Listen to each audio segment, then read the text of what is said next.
Good morning, everybody. It's another episode of The Outdoor Truth. I'm here at Briar Creek Greenway, which is real close to downtown Charlotte. I'm hoping to find a view of the cityscape, but there are a lot of trees here, so we'll see. Over there we got the Mint Museum. I have no idea what that's about, but might go check it out. It's early in the morning here, and about 58 degrees, so it's a little chilly and windy, so sorry if the wind is real loud. Not much I can do about that.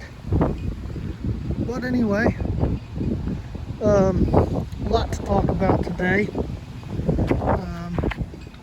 Some updates on current events, and I wanted to do a TV show series review about the TV show. It's called You, which is basically the main character is a habitual stalker, an obsessive person who gets obsessed with different women that he meets throughout the series and ends up either getting into trouble, having to kill or murder, and he always finds himself into predicaments that are, difficult, and he's quite cunning to get out of them. But anyway, we just finished season 4, and I wanted to just talk about it briefly. The first 3 seasons are roughly the same premise. Season 3 probably switches it up the most, but he finds a girl, gets obsessed with her, things start happening, and he has to start killing people and covering it up. And season 3 is kind of the same, except it's one of the same girls. It's kind of a spoiler, but it's been out for so long. So anyway, the first 3 seasons are really good. The show kind of builds at being the first 8 or 9 episodes. I don't know how many episodes are in a season, but most of the season is set up. Some things happen, and then at the end it's a big shocking reveal. Maybe the episode before the finale or whatever, and then the finale is Joe Goldberg, the main character, trying to figure out how to fix the situation. The newest season, the one that I wanted to talk about the most, kind of switches up the premise and is basically a murder mystery, kind of. People start dying around Joe, and they tried to pin it on him at first, but not realizing who he is. And he's able to clean up the body and hide it because he has so much experience in this, that they start becoming obsessed with Joe. And his obsession, rather than a girl, is this person who's trying to frame him for the kills or the murders. So he still is obsessed with quote unquote you, but it's a different kind of obsession, and it's more of figuring out the clues of what's going on, and then of course a shocking reveal or twist towards the end of the season that was, in my opinion, the best twist of the show. I can see why a lot of people might not enjoy this season as much, but I'll say, like I said, in the first 3 seasons, it's a lot of filler and stuff like that, and then boom, the finale. That's the first 3 seasons. This season, however, every episode kind of kept me interested, and it was more enjoyable throughout. And yeah, it's a really big twist, but it might not feel as impactful as the other one. So overall, this season was probably my favorite season, but it doesn't have my favorite finale of the show.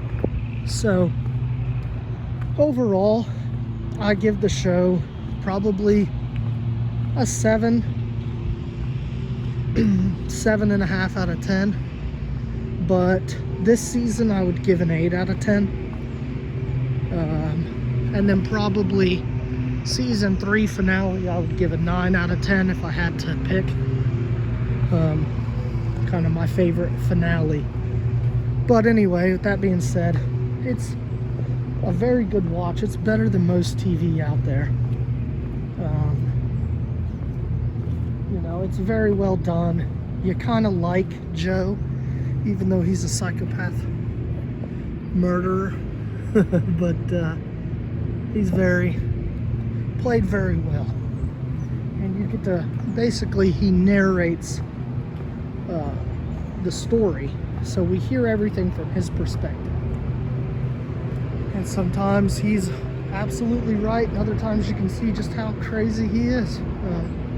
So it's very well done. Like I said, solid 7.5, 8 out of 10. But anyway, finished that, so now it's on to something else. I'm not sure yet. The next big review that I'm going to give will be Evil Dead, which comes out in a week or two. So as soon as I go watch that, I will post a video. But yeah, let's see. Some current event stuff. There's some drama with Billy Mitchell, and if people don't know who Billy Mitchell is, he is the king of video games, the self-proclaimed king of Donkey Kong, and the best video gamer of, you know, his generation and whatever. He's basically this guy who broke a ton of records for Donkey Kong back in the day, and maybe a couple other games, I'm not entirely sure. However, it has come to light that at least there's a ton of evidence that might show that he faked his records, or you know, not faked them, but lied, basically. It's all allegedly. There's still a court case going on about it, but the evidence is pretty, you know, incredibly high against him.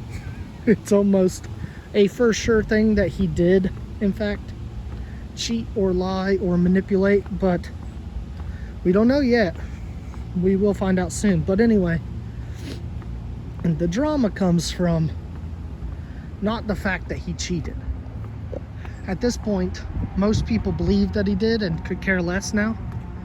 His records were pulled by Twin Galaxy, which hosts most of the older speed running records or highest score records. And anyway, they pulled his world records off of there, so he sued them. And for the next couple of years after that, he started suing anybody that badmouthed him. He would just file these ridiculous and frivolous lawsuits of anybody who would badmouth him. Well, the newest one is this guy. I can't remember his name off the top of my head, but he was a defender of Billy Mitchell's, who kept trying to help him prove that his records were real. And what happened is, while he was trying to help Billy Mitchell, he realized, in his opinion, that Billy Mitchell had lied about his records, and found out, in his opinion, that Billy Mitchell was a cheat. So what he did, he lives in Ohio, Billy Mitchell lives in Florida. So what he did was, he called Billy Mitchell on the phone and got him to admit a ton of stuff about sending fake footage. Not fake footage, but footage of these records in anonymously, so people would think that it was his. And then so he recorded that phone conversation, and then he leaked it out. So of course Billy Mitchell sued him, and anyway, sued him, saying that the recorded phone conversation was because he lives in Florida, not legal. In Florida, it's a two-party consent state, and he didn't consent to the phone call. However, the phone call originated from Ohio, which is a one-party consent state. So Billy Mitchell's friend, or whatever his name is, was not outside of the law to record that phone conversation and leak it, because Ohio's one-party consent. So Billy Mitchell sued him, and the case was going on for, I think, about 2 years or so. And then anyway, finally, just a day or two ago, the court threw the case out. Said that it was ridiculous. It obviously holds no grounds, and you can record a conversation in Ohio, and because he was in Ohio, he's not bound by Florida rules. So now Billy Mitchell has decided to take it up with the Florida's Supreme Court, which, wasting probably a ton of taxpayer dollars and just wasting time. He keeps pushing and pushing for these lawsuits, and they're always ridiculous, and they're always going to get thrown out.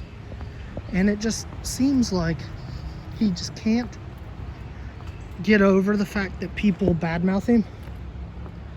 And what I don't understand is, it's been so long that if he were just to let the wave of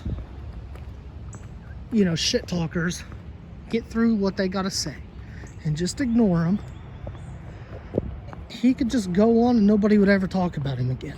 Or if he comes out and is like, hey, yes, I'm sorry, these records were a little manipulated. I truly believe I am one of the best Donkey Kong players, but some of the records were on modified machines or whatever, and I do apologize for that. Sorry for all the drama I've caused. Yeah, he would get some backlash, but people would forgive him. He could have a comeback story, but I don't think his ego will let him. He seems to I don't know, he seems to be convinced. He's convinced himself that his records are real and that he's telling the truth. And that's a tough thing to admit, because when you convince yourself of a lie, of it being true, it's hard to convince yourself out of it. And he's in so deep now that maybe he's scared to admit his wrongdoing, or simply could be just a bad person. He might not be a bad person.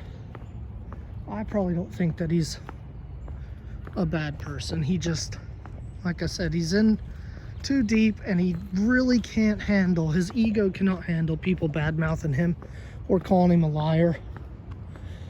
And usually those who are guilty are the ones that get most upset when they get called out.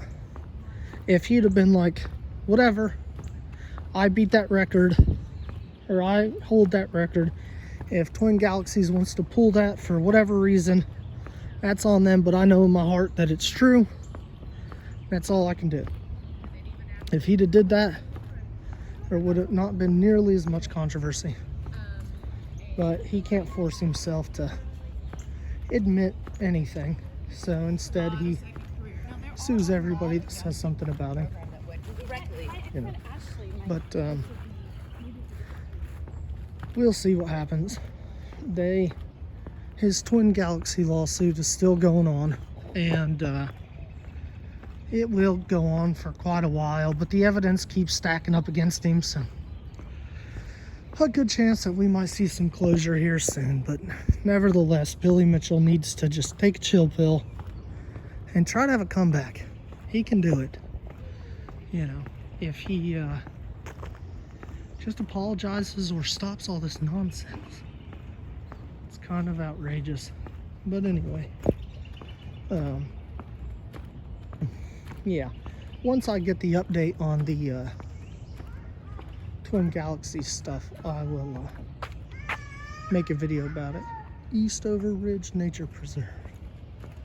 So do not go into there. Get past up here. There's another sign. Let's see. Green Space Invaders.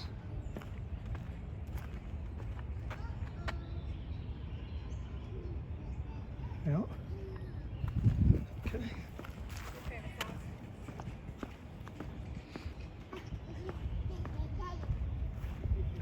Yeah, we got some rain, but it is awful wet back here. It's kind of crazy. But yeah, so on to other things. The whole Billy Mitchell thing brought up a interesting topic to me, and I've been kind of thinking about two-party consent states, one-party consent state, and I get that. I understand both arguments on this one. While you need two people to consent to being recorded for a conversation that is, you know, supposedly private. But I also understand that we have freedom of press, and if you weren't able to do undercover journalism, there's so much stuff that would have never been found out about. I lean more towards the side of one-party consent, because in my opinion, if you're going to talk about stuff, first of all, you should not trust people that you don't really know, or even people that you know, might have the ability to screw you over. So jumping on a phone call with somebody and saying a bunch of stuff, lying, or your plans, and then being surprised or shocked that they recorded that conversation is a tad naive. I think, you know, if you're trying to hide something or you don't want something coming out, don't talk about it, at least with people that you don't really trust. And I think a lot of people put too much trust into those who don't deserve it. There are only a very select few of people in this world that I would ever trust any secret with. Even some of my really good friends who I would trust to watch my kids, I would not trust certain things or certain bits of information to them if there were something I was trying to hide, because you just never know. And if you have something that can ruin your life, don't talk about it on the phone with people, or make sure it's not being recorded, or don't talk about it. Or better yet, don't do something that could change your life forever for the negative, like fake world records. Just don't do it. Try to be honest from the beginning, and maybe you don't have to worry about stuff like that. But you know, it does suck. You call up your best friend and they record a conversation and leak it out. It happens so much. And yeah, I get it, sucks. But, you know, like I said, you can't trust people. Most people are awful. And you gotta just know better. You gotta handle life like a real adult. And what that means is you do what you can do for yourself, take care of yourself and your family. Nobody else is going to protect you. Your job is to ensure your own survival. Then, if you can manage that without relying on others, then you can try to help other people. But if you don't have your own affairs in order, then you're not adulting the correct way. If you rely on the government for survival when there's nothing wrong with you, or you need, help all the time, asking for help when you need it's fine, but if you're always asking for help, or you can't literally survive because of your own decisions, then you're just an old child. People will get these jobs, right? A good example, they'll get these shift jobs, 12 hours at night, and then their partner, spouse, will get a shift on a different time or at the same time, and then they end up getting knocked up and having kids, and now they can't afford daycare, and their shifts are so ridiculous that they have to figure out something. So they either get government assistance, or they have to rely on their parents or somebody. Or if somebody gets knocked up and then the guy leaves, and then they're stuck trying to handle everything. Those aren't good decisions. Accidents can happen, but when you're being an adult, you need to prepare. You don't just get knocked up. If you're living together with somebody, or you're married, you're just starting out trying to make it, just the two of you, wait to have a kid until you're ready. If you're dating some guy and you don't know how serious it is yet, or if he tells you he loves you but you guys aren't married or even living together, then use protection. Stop making bad decisions until your life is figured out. Because once you end up in that situation, you cannot get out of it. It's simply too hard. There are no options other than relying on other people to save you. And, it's easy to do in this world now.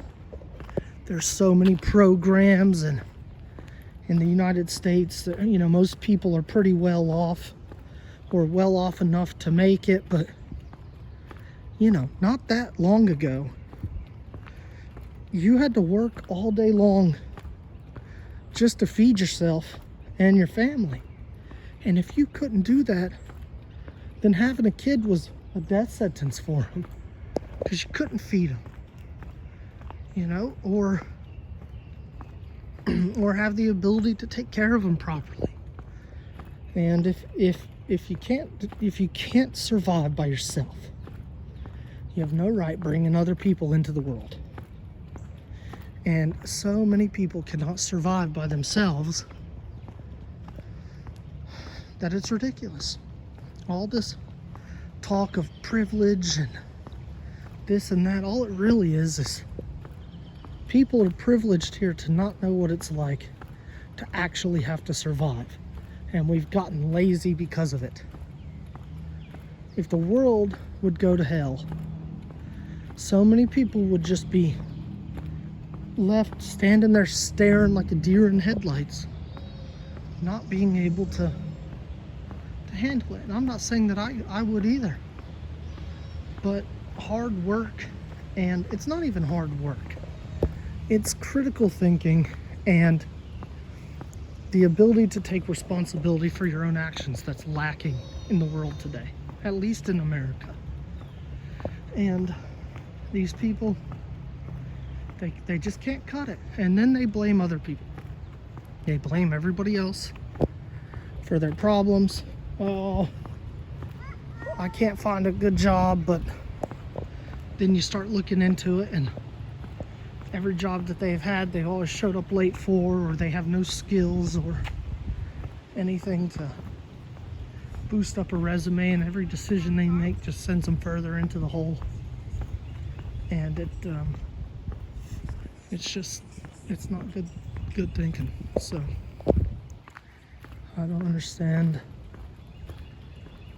how people don't understand the basic concept that you have to be able to take care of yourself before you can even try to bring somebody else into the world or get a partner. Or, when you get married,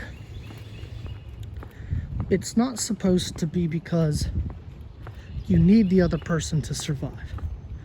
Getting married should enable you to survive better.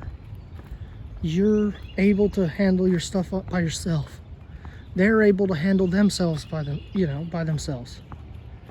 And you come together and you profit from it. And you're in love and you're stable. And then you can have kids or not have kids and save up and travel. But all these people who get married so young, and it's not even getting married young. Some people have their head on their shoulders when they're young and know exactly what they want to do, and they do it and they get married and have a great life. But so many people just get married because they're infatuated, and then they end up having a difficult life because they can't manage, or they have no real world experience yet. Take a good example is Millie Bobby Brown, who is 11 from Stranger Things. She's marrying John Bon Jovi's kid, right? And she's 19, he's 20. Now, I get that they're both very rich, but with that being said, neither of them have real world experience. They survive on their vast wealth, or they utilize their vast wealth for their survival, but that doesn't mean that they're capable or ready to be out into the world. And they don't know themselves yet, and they've never had to, other than acting or whatever Bon Jovi's son does. They don't. That's why all these celebrities, the divorce rate is like way higher than 50%. It's like 80 or 90%. Because these people don't know what it's like to be in a real life situation, living with somebody. And even though they have a ton of money, they don't have the critical thinking skills or the experience enough to handle adult life. And a lot of these people never grow up. Like Paris Hilton was always a prime example. Daddy's girl who just gets everything handed to her. You think if you were to take all her money away, that she'd be able to survive for a second without having somebody give her things or using her body to try to find some guy who doesn't treat her good? It's like, I don't get the lack of ambition to try to make sure that yourself is stable. And I don't mean just money. I mean with your mental ability, your mental readiness. Are you stable as an adult yet? With your mind, your money, your actions, your plans. Just jumping the gun is not typically the right decision. You got one chance in the world. If you don't prepare appropriately, and the hardest part is that you got to do it at a young age. 17, 18-year-olds are expected to make very big decisions. Go to college, pick a major, and live on your own without having a solid, good education from the school systems to be ready for the real world. Then they go to college and party, or get knocked up, or get married, and then they drop out, or they get so much debt that they can't survive. And it's unfortunate that our society is set up to where these young people who aren't even fully developed, they're literally children, have to make all these horrible, difficult decisions. You know, but kind of is what it is. And because of that, you have to be ready. You can't, it's not really an excuse anymore. You know it's coming. And at 18, I was dumb. Didn't care about a whole lot. And then, you know, I ended up joining the military. And if I hadn't, it would have been a very different life. Because at least the military gave me time to not even figure out what I was going to do, but grow up enough to handle living on my own with responsibilities before just throwing me out into the actual real world. I should have stayed in longer and grown up even more before I decided to go to college or do anything. But it all ended up working out for me because I did spend that time growing up. And I know the military is not for everybody, but if you're going to take a chance and go to college without ever living by yourself first, working an actual job that requires responsibility, not just showing up to Ruby Tuesdays as a cook. It's not a real job, at least not when you're 18. If it's your passion and you love being a chef, then yeah, it's fine.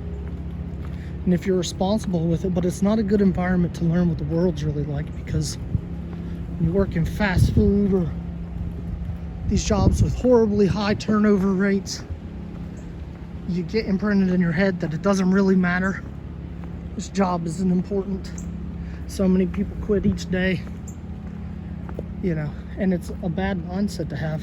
But, you know, at the same time, if you go to school, you don't know what major you want, or you pick a stupid major that you're not actually interested in, but it just sounds cool, then you're destined to drop out.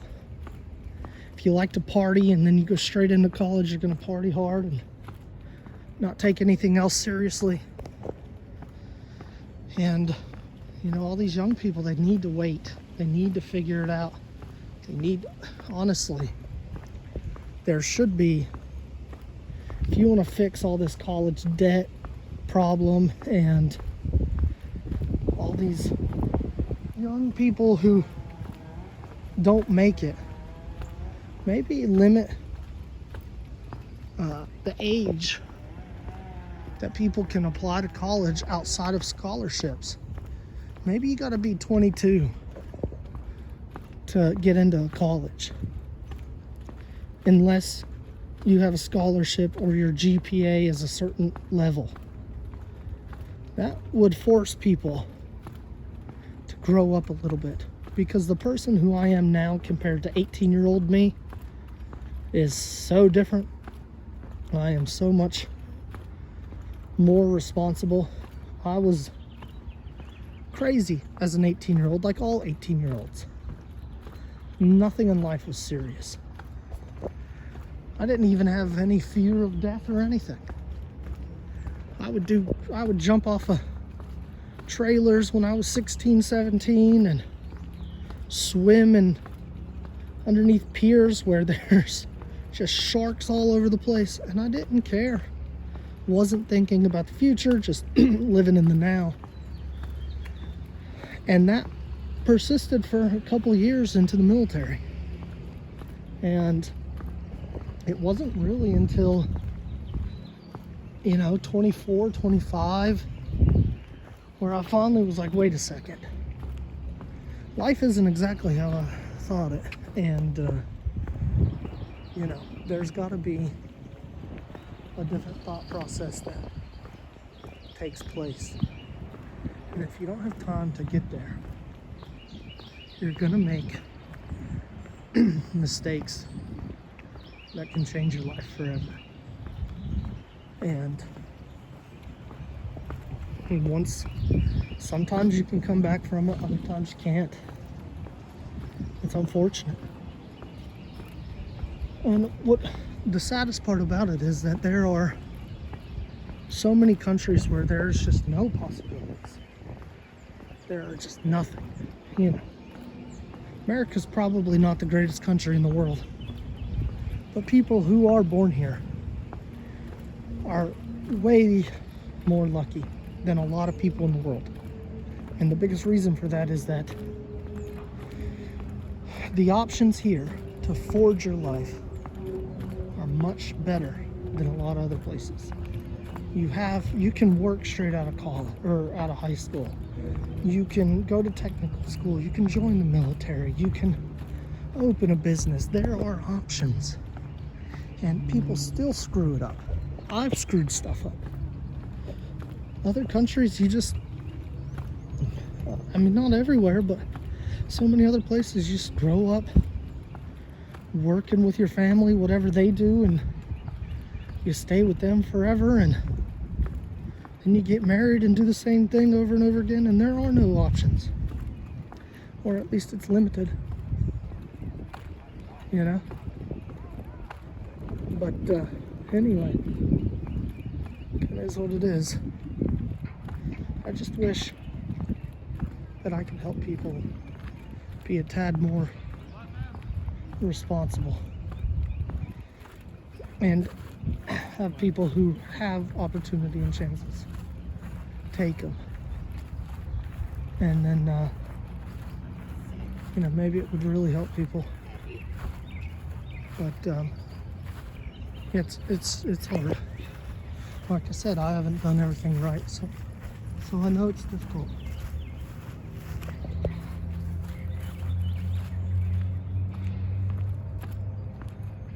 Yeah. But anyway.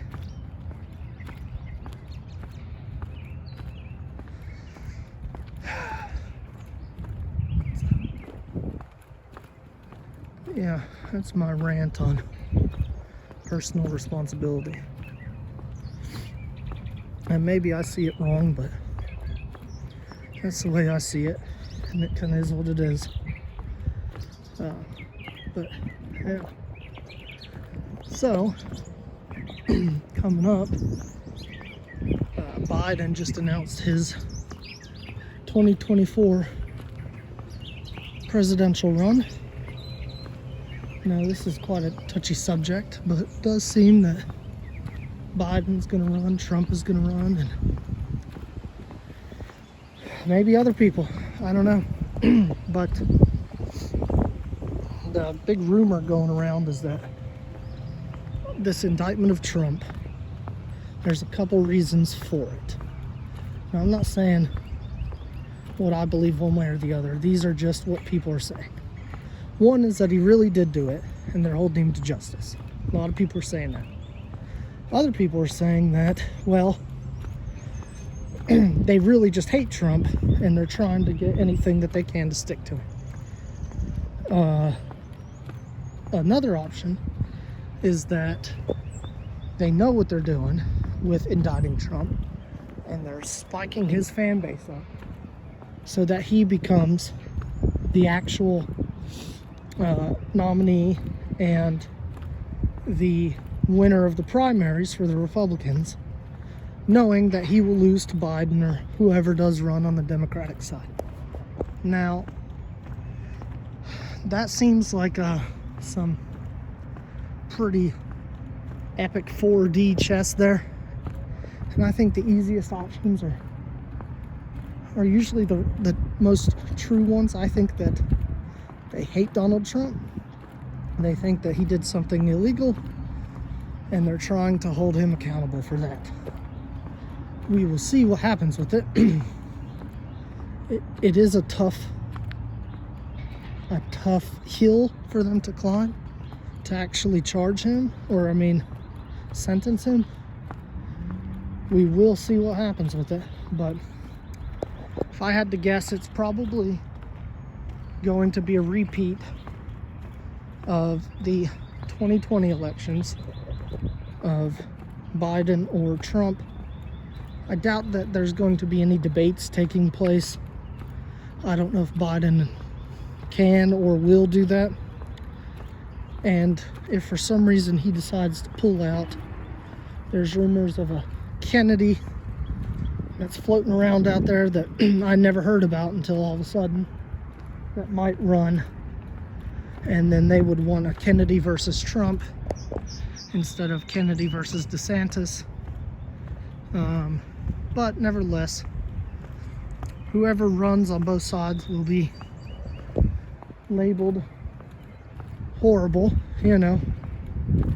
I mean, as far as presidents go, we haven't had a good one in a long time. Gone are the days of politicians that actually care and want to do good for the country. It's all about numbers and fame and popularity and who's can make the snarkier comments, and the president isn't nearly as influential as they've been in the past. We'll never see another Lincoln or Jefferson or Adams or Theodore Roosevelt. We're not going to have these great men who actually make a difference helping people and making our country better. People just like to squabble and ramble about the other side being bad, and nobody actually wants to work together. Politicians are all awful. They say they care, but none of them really care. They just care enough to get popularity, and they'll say whatever they have to. But really, that's it. But with that being said, I think it will be Biden, Trump again. So place your bets. We'll see. But anyway, that was Briar Creek Greenway. It's been another episode of The Outdoor Truth. Y'all keep it easy. Take care.